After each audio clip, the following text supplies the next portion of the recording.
Hi, welcome to Learn Digital Photography Now. I want to talk with you about freeze action or motion blur. Shutter speed is perhaps the most creative adjustment available to the digital photographer. It allows us to freeze action or use motion blur to create a variety of effects and is expressed in seconds or fractions of seconds depending on the length of exposure. A high shutter speed, 1/1000 of a second or higher, can freeze even very fast-moving objects dead in their tracks. If this is your goal, you do need to keep a few things in mind. You want to have a brightly lit subject, as shutter speeds this high don't allow your camera much time to gather light for exposure. Now you can try to get around this to agree using a higher ISO setting, but don't go too high or noise will creep into your shot.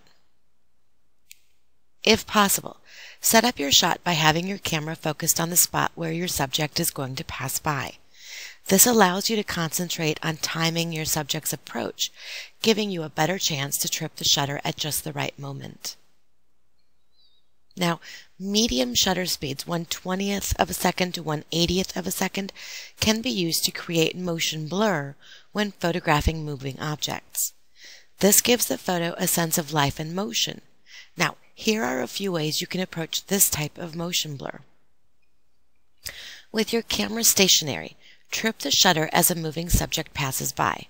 This will make the subject look blurred while giving the rest of the shot a clear background.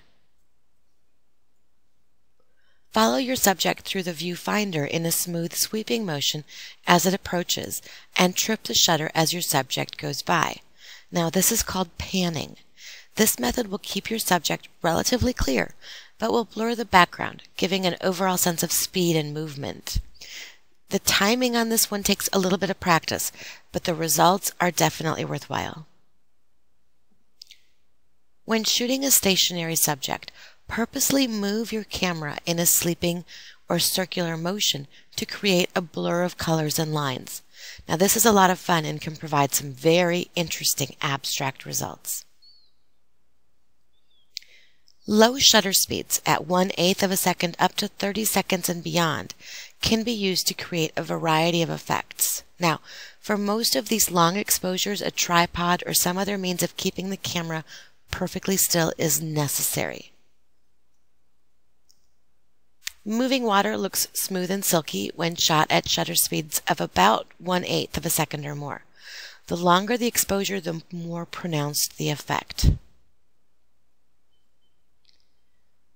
Now, when photographed at shutter speeds of 2 seconds or greater, car lights will turn into long, colorful trails. The longer the exposure, the longer the trail. When very long exposures are used, city lights often take on a stretched, star-like appearance.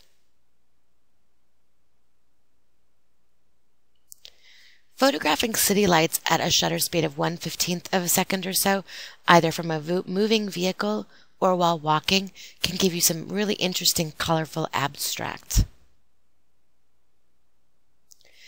Now, most digital cameras have a shutter speed priority setting, which allows you to control the shutter speed.